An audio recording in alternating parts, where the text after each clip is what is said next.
আজকে প্রথম নেই বুঝতে না নতুন ভাই সিরিয়ালে ওকে ঠিক আছে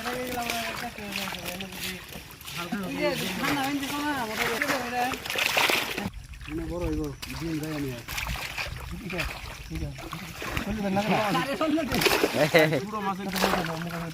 ঠান্ডা কোন দিয়ে যাও না